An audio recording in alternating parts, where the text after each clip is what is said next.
प्रिय विद्यार्थियों, आज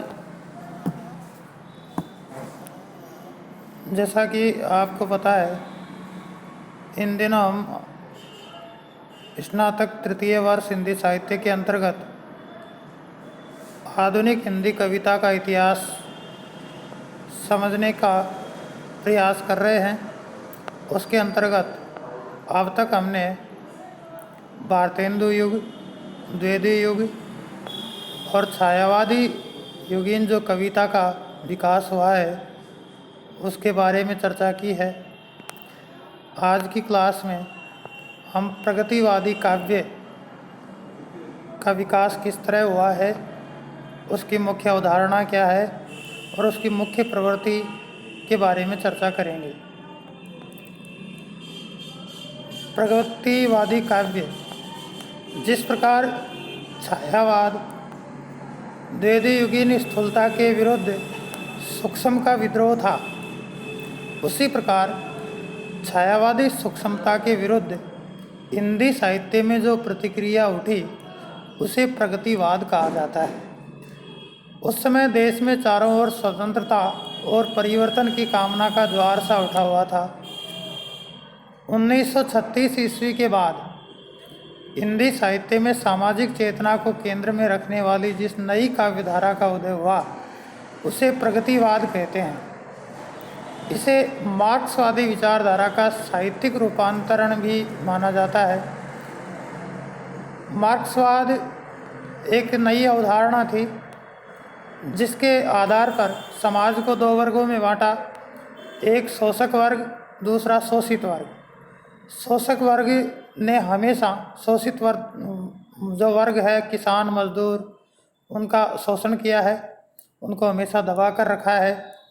ये जो बहुसंख्यक शोषित वर्ग था, इसको ऊपर उठाने के लिए साहित्य में मार्क्सवाद की अवधारणा का विकास हुआ। मार्क्सवाद समाज को शोषक और शोषित दो वर्ग में विभाजित मानती है। ये बुद्धिजीवियों के शोषक वर्ग में के खिलाफ शोषित वर्ग में चेतना जगाने की उम्मीद करती है। ये शोषित वर्ग को संगठित कर शोषण मुक्त समाज की स्थापना की कोशिशों का समर्थन करती है। ये पूंजीवाद, सामंतवाद, धार्मिक संस्थाओं आदि को शोषक के रूप में चिन्हित कर उन्हें उखाड़ फेंकने की बात करती है।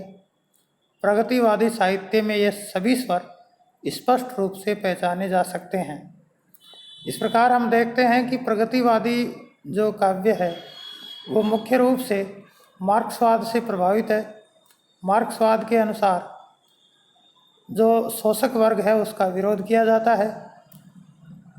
शोषक वर्ग से जुड़ी हुई जो मान्यताएं हैं, रूढ़िवादिता है, जो पूंजीवाद है, उसका विरोध किया जाता है। उसके स्थान पर समाजवाद की प्रतिष्ठा की जाती है। सभी को समान अवसर मिले, इसका प्रयास किया जाता है।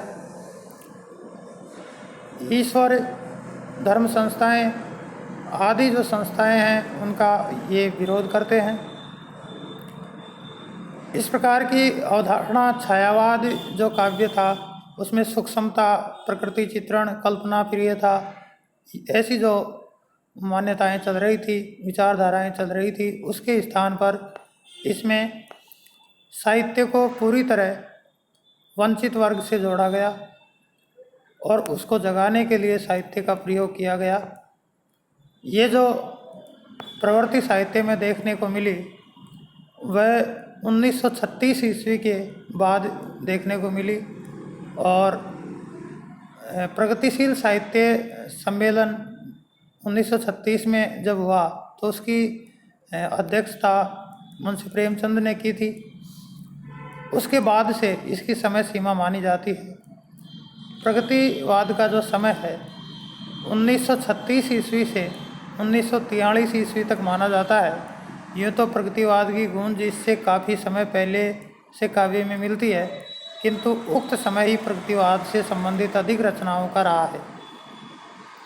कहने का मतलब यह है कि प्रगतिवाद की जो समय सीमा है वो मुख्य रूप से 1936 से 43 तक मानी जाती है, लेकिन ऐसा नहीं है कि प्रगतिशील जो साहित्य है वो हमेशा से रहा है और इसके बीज बहुत पहले से हमको काव्य में दिखाई देते हैं, लेकिन घोषित रूप से मान्यता प्राप्त जो समय सीमा है वो छायावाद की समाप्ति यानी 1936 से और प्रयोगवाद की शुरुआत 1943 तक इसको माना जाता है।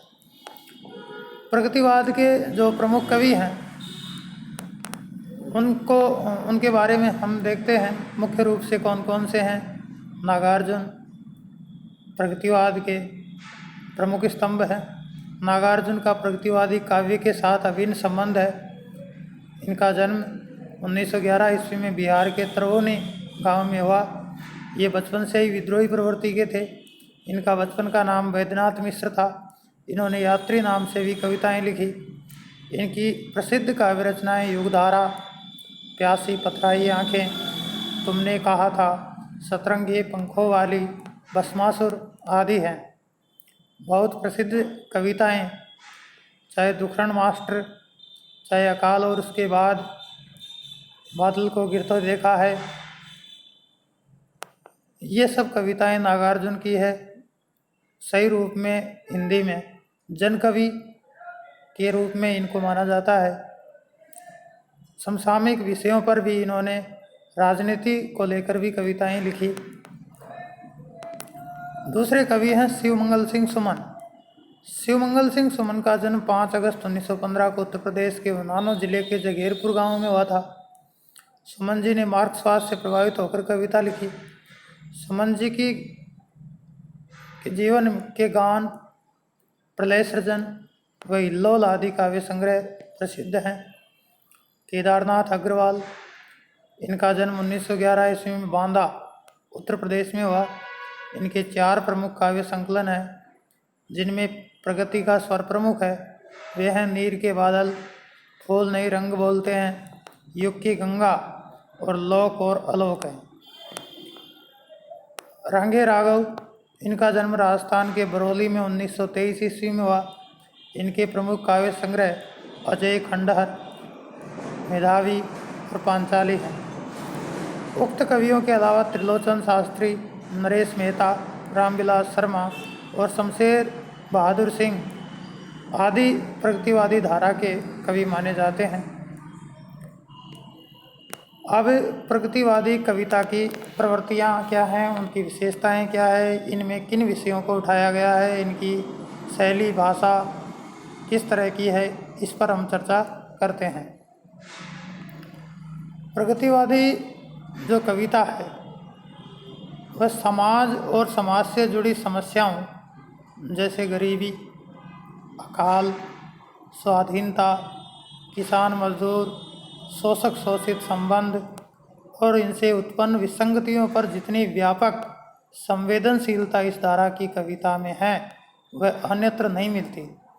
ये काव्यधारा अपना संबंध एक ओर जहाँ भारतीय परंपरा से जोड़ती है, वहीं दूसरी ओर भावी समाज से भी जोड़ती है। वर्तमान के प्रति वह आलोचनात्मक यथार्थवादी दृष्टि अपनाती है।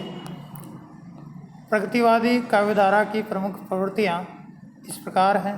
सामाजिक यथार्थवाद, इस काव्यधारा के कवियों ने समाज और उसकी समस्याओं का यथार्थ चित्रण किया है। यथार्थ का तात्पर्य है कि जैसा देखा वैसा का वैसा ही चित्रण किया है, न उसमें कोई कल्पनाशीलता है, न उसको बढ़ा चढ़ा कर दिखाया है, न उसमें कोई आदर्शवाद है। जैसा देखा उसका वैसा ही चित्रण इन कवियों ने अपनी कविता में समाज का किया है। समाज में व्याप्त सामाजिक, आर्थिक, धार्मिक, राजनीतिक विषमता के कारण दीन दरिद्र वर्ग के प्रति सहानुभूतिपूर्ण दृष्टि के प्रसारण को इस काव्यधारा के कवियों ने प्रमुख स्थान दिया और मजदूर, कच्चे घर, मटमैले बच्चों को अपने काव्य का विषय बनाया। ओ मजदूर, तू सब चीज़ों का कर्ता, तू ही सब चीज़ों से दूर। ओ मजदूर, स्वानों को मिलता दूध वस्त्र, भूखे बालक अपलाते हैं, माँ की हड्डी से चिपक ठिठुर जाड़ों की रात बिताते हैं। कवि कह रहे हैं एक तरफ कुत्तों को दूध वस्त्र मिलते हैं तो भूखे बालक भूख से चिल्लाते हैं और अपनी माँ की छाती से चिपक करके जाड़े की रात को बिताते हैं। ऐसी विडंबना है समाज की कि एक तरफ तो कुत्तों को सब कुछ सुविधाएं उपलब्ध हैं, एक तरफ वो वर्ग है, दूसरी तरफ वो मजदूर गरीब वर्ग है जिनके बच्चों को भोजन नहीं मिलता।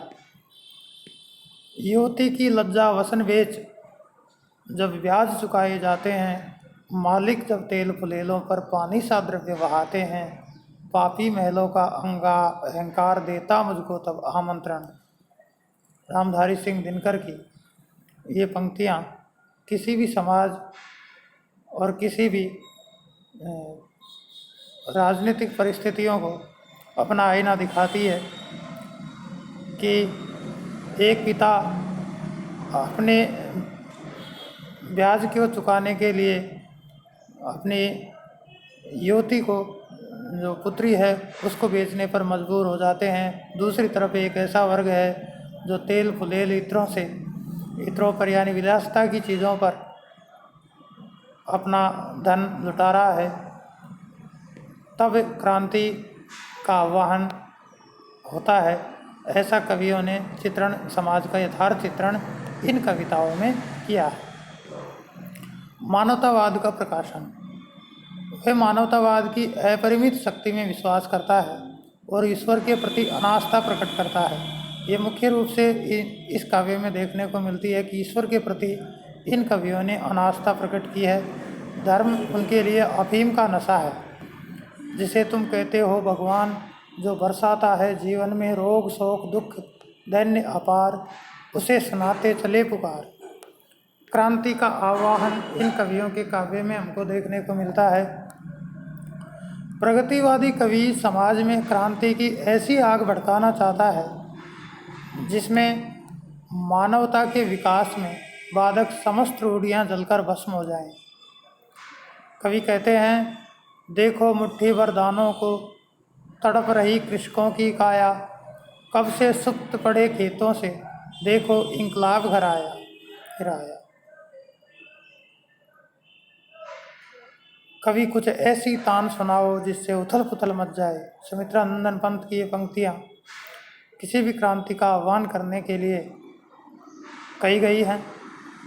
कैसी अजीब विडंबना होती है कि जो कृषक अन्नदाता कहलाता है वही एक मुट्ठी भर दानों के लिए परेशान रहता है, तड़पता है। तब कवि क्रांति का आह्वान करता है। शोषकों के प्रति आक्रोश। इन प्रगतिवादी जो कवि हैं, इन्होंने अपने काव्य रचना में शोषकों के प्रति आक्रोश व्यक्त किया है और शोषितों वंचित वर्गों का समर्थन किया है। प्रगतिवाद दलित एवं शोषित समाज के खटमलों, पूंजीवादी सेठों, साहूकारों और राजा महाराजाओं के शोषण के चित्र उपस्थित कर उनकी मानवता का पर्दाफाश करता है। कवि कहते हैं, ओ मदहोश बुरा फल हो, सूरों के शोणित पीने का, देना होगा तुझे एक दिन गिन गिन मोल पसीने का। इस प्रकार से शोषकों को चेतावनी देते हैं कि अब वो दिन दूर नहीं जब तुम्हें इनके शोषण का हिसाब देना होगा और तुम्हें एक दिन इन वंचित वर्ग को अपना हक देना ही होगा। शोषितों को प्रेरणा। इसके साथ ही ये वंचित वर्ग, जो शोषित वर्ग है, उसको प्रेरणा भी देते हैं, उनमें क्रांति की भावना भी भरते हैं। प्रगतिवादी कवि शोषित समाज को स्वावलंबी बनाकर अपना उद्धार करने की प्रेरणा देता है। कवि कहते हैं, न हाथ एक अस्त्र हो, न साथ एक शस्त्र हो, न अन्न नीर वस्त्र हो, हटो नहीं डटो नहीं, बढ़े चलो। वह शोषित में शक्ति देखता है और उसे क्रांति में पूरा विश्वास है। इस प्रकार प्रगतिवादी कवि को शोषित की संगठन शक्ति और अच्छे भविष्य पर आस्था है। मैंने उसको जब जब देखा, लोहा देखा, लोहे जैसा तपते देखा, गलते देखा, ढलते देखा, मैंने उसको गोली जैसे चलते देखा। केदारनाथ अग्रवाल की ये जो पंक्तियां हैं, ये बताती है कि शोषित जो वर्ग है उसको अत्यधिक अगर दबाया जाएगा तो वह क्रांति के लिए एक दिन ज़रूर उठेगा। ऐसा कवि को विश्वास है कि एक दिन क्रांति के लिए वह तैयार होगा और इस व्यवस्था को उलट पुलट कर देगा। रूढ़ियों का विरोध। इस धारा के कवि बुद्धिवाद का हथौड़ा लेकर सामाजिक कुरीतियों पर तीखे प्रहार कर उनको चकनाचूर कर देना चाहते हैं। अंत कवि कहते हैं, गा कोकिल वर्षा पावक कण, नष्ट भ्रष्ट हो जीर्ण पुरातन। कोकिल को माध्यम बना करके वो कहते हैं कि अब तो अग्नि के कण वर्षा, चिंगारी वर्षा, जिससे ये जो पुरातन व्यवस्था चली आ रही है वो नष्ट भ्रष्ट हो जाए। तत्कालीन समस्याओं का चित्रण। प्रगति का उपासक कवि अपने समय की समस्याओं जैसे बंगाल का अकाल आदि की ओर आंखें खोलकर देखता है और उनका यथार्थ रूप उपस्थित कर समाज को जागृत करना चाहता है। कवि कहता है, बाप बेटा बेचता है भूख से बेहाल होकर, धर्म धीरज प्राण खोकर, और हो रही अनरीति राष्ट्र सारा देखता है। एक भिक्षुक की यथार्थ स्थिति का वर्णन निराला कवि करते हैं। वह आता दो टूक कलेजे के करता, पछताता पथ पर आता। मार्क्सवाद का समर्थन। जैसा कि हमने पहले देखा था, प्रगतिवाद के मूल में मार्क्सवादी विचारधारा का प्रभाव है। इस धारा के कुछ कवियों ने मात्र साम्यवाद के प्रवर्तक कार्ल मार्क्स का तथा उसके सिद्धांतों का समर्थन करने हेतु प्रचारात्मक काव्य ही लिखा है।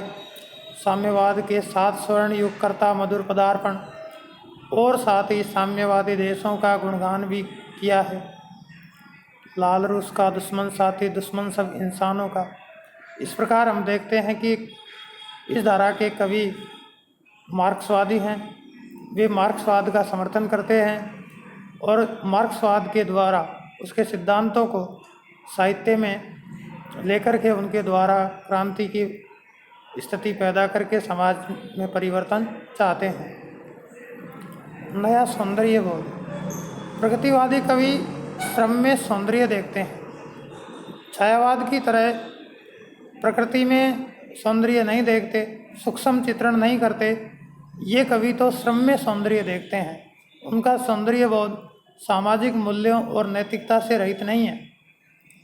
वे अलंकृत या असहज में नहीं, सहज सामान्य जीवन और स्थितियों में सौंदर्य देखते हैं। खेत में काम करती हुई किसान नारी का यह चित्र इसी तरह का है। कवि कहता है, बीच बीच में सहसा उठकर खड़ी हुई वह सुंदर युवती सुंदर, लगा रही थी पानी झुककर, सीधी करे कमर वह पल भर, इधर उधर वह पेड़ हटाती, रुकती जल की धार बहाती। तो इन कवियों का सौंदर्य बोध नया इसलिए है कि इस तरह की जो कविता है हिंदी साहित्य में पहली बार देखने को मिली कि सौंदर्य का आदर्शन हम खेतों में काम करती, मजदूरी करती महिलाओं में भी देख सकते हैं। व्यंग्य। सामाजिक आर्थिक विषमता का चित्रण करने से रचना में व्यंग्य आ जाना स्वाभाविक है। व्यंग्य ऊपर ऊपर हास्य लगता है किंतु वह अंततः करुणा उत्पन्न करता है। इसलिए सामाजिक व्यंग्य अमानवीय शोषण सत्ता का सदैव विरोध करता है। प्रगतिशील कवियों में व्यंग्य तो सबके यहाँ मिल जाएगा, किंतु नागार्जुन इस क्षेत्र में सबसे आगे है। एक देहाती मास्टर दुखरन, उसके शिष्यों और मदरसे की ये तस्वीर नागार्जुन ने इस प्रकार खींची है। गुन खाए सहतीरों पर की, बारे खड़ी विधाता बाँचे, फटी भीत है छत है चूती, आले पर बिस्तुइया नाचे, लगा लगा बेबस बच्चों पर, मिनट मिनट में 5 तमाचे। इसी तरह से दुखरन मास्टर गढ़ता है आदम से सांसें। इस प्रकार इनके काव्य में व्यंग्य भी हमको देखने को मिलता है और ये व्यंग्य सामाजिक आर्थिक विषमता का चित्रण करने के लिए किया गया है। प्रकृति। मानव समाज की भांति प्रकृति के क्षेत्र में भी प्रगतिवादी कवि सहज स्थितियों में सौंदर्य देखता है। उसका सौंदर्य बोध चयनवादी नहीं है। प्रगतिवादी कवियों ने प्रकृति और ग्राम्य जीवन के अनुपम चित्र खींचे हैं, जिनमें रूप रस गंध वर्ण के बिंब उभरे हैं। नागार्जुन का बादल को गिरते देखा है, केदारनाथ अग्रवाल का बसंती हवा और त्रिलोचन का धूप में जग रूप सुंदर उत्कृष्ट कविताएं हैं। प्रेम। प्रगतिवादी कवियों ने प्रेम को सामाजिक पारिवारिक रूप में देखा है। वर्ग विभक्त समाज में प्रेम सहज नहीं हो पाता। प्रेम वर्ग भेद वर्ण भेद को मिटाता है। प्रगतिवादी कवि प्रेम की पीड़ा का एकांतिक चित्र करते हैं, किंतु वह वास्तविक जीवन संदर्भों में होता है, अतः उनका एकांत भी समाजोन्मुख होता है। जैसे त्रिलोचन का ये अकेलापन, आज मैं अकेला हूँ, अकेले रहा नहीं जाता, जीवन मिला है ये, रतन मिला है ये, फूल में खिला है या धूल में मिला है ये, मोल तोल इसका अकेले कहा नहीं जाता, आज मैं अकेला हूँ। इस तरह से इन कवियों का जो प्रेम का चित्रण है वह भी सामाजिक पारिवारिक रूप में है। नारी का चित्रण। प्रगतिवादी कवि के लिए मजदूर तथा किसान के समान नारी भी शोषित है, जो युगों युगों से सामंतवाद की कारा में पुरुष की दास्ता की लोहमयी जंजीरों से जकड़ी है। स्वतंत्र व्यक्तित्व खो चुकी है और केवल मात्र रह गई है पुरुष की वासना तृप्ति का उपकरण, इसलिए वह उसकी मुक्ति चाहता है। अपना स्वतंत्र व्यक्तित्व खो चुकी और केवल मात्र रह गई पुरुष की वासना तृप्ति का उपकरण, इसलिए वह उसकी मुक्ति चाहता है। प्रगतिवादी कवि कहते हैं, योनि नहीं हरे नारी, वह भी मानवी प्रतिष्ठित, उसे पूर्ण स्वाधीन करो, वह रहे न नर पर अवसित। अधिकांश प्रगतिवादियों का नारी प्रेम उच्छृंखल और स्वच्छंद है। मैं अर्थ बताता द्रोह भरे यौवन का, मैं वासना नग्न को गाता उच्छृंखल। इस प्रकार इन कवियों का नारी चित्रण मांसल है, स्थूल है। छायावाद की तरह सूक्ष्म सौंदर्य का नारी का चित्रण इन्होंने किया है नहीं किया है। इन्होंने नारी जो छायावाद में नारी को देवी सहस्री प्राण कह रहे थे जो कवि, यहाँ आकर के इन्होंने नारी को युगों युगों की दास्ता से मुक्ति दिलाने के लिए और उसको समानता दिलाने के लिए नारी का भी यथार्थ चित्रण इन्होंने किया है। प्रगतिवादी कवि ने नारी के सुकोमल सौंदर्य की उपेक्षा करके उसके स्थूल शारीरिक सौंदर्य को ही अधिक उकेरा है। उसने नारी की कल्पना कृषक बालाओं मजदूरियों में की है। कला पक्ष। प्रगतिवादी जनवादी हैं, अतः ये जन भाषा का प्रयोग करते हैं। उसे ध्येय को व्यक्त करने की चिंता है, काव्य को अलंकृत करने की चिंता नहीं। अतः वह कहता है, तुम वहन कर सको जन जन में मेरे विचार, वाणी मेरी क्या चाहिए, क्या तुम्हें अलंकार। अर्थात वह तो अपनी बात कहना चाहता है, उसे अलंकार और काव्य शास्त्र से कोई मतलब नहीं है। छंदों में भी अपने स्वच्छंद दृष्टिकोण के अनुसार उन्होंने मुक्त छंद का ही प्रयोग किया है। खुल गए छंद के बंद, प्रास के रजत पास। पंत कवि कहते हैं कि अब छंद के जो बंधन थे उनको भी तोड़ना है। प्रगतिवादी कविता में नए उपमानों को लिया गया है और वे सामान्य जनजीवन और लोकगीतों से ग्रहण किए गए हैं। कोयल की खान सी मजदूरनी सी रात, बोझ ढोती तिमिर का विश्रांत सी अवदात। मसाल, जोंक, रक्त, तांडव, विप्लव, प्रलय आदि नए प्रतीक प्रगतिवादी साहित्य की अपनी सृष्टि हैं। प्रगतिवादी कवि का कला संबंधी दृष्टिकोण भाषा, छंद, अलंकार, प्रतीकों तथा वर्णित भावों से स्पष्ट हो जाता है। वह कला को स्वांत सुखाय या कला के लिए नहीं बल्कि जीवन के लिए, बहुजन के लिए अपनाता है। वह कविता को जनजीवन का प्रतिनिधि मानता है। इस प्रकार हम देखते हैं कि रीतिकालीन कविता के बाद जो कविता जन सरोकारों से जुड़ी वह भारतेंदु युग के आदर्शवादी दृष्टिकोण को अपनाती हुई मर्यादित होकर के इतिवृत्तात्मकता से द्विवेदी युग की इतिवृत्तात्मकता से मुक्त होकर प्रकृति चित्रण और कल्पनाशीलता में विचरण करती हुई एक बार फिर जनजीवन से जुड़ी और समाज के वंचित वर्ग का प्रतिनिधित्व उसने किया। और ये जो महत्वपूर्ण कार्य किया वह प्रगतिवादी कवियों ने किया। आशा है आपको प्रगतिवादी साहित्य को समझने में इस चर्चा से सहायता मिलेगी। आज की क्लास में इतना ही। धन्यवाद।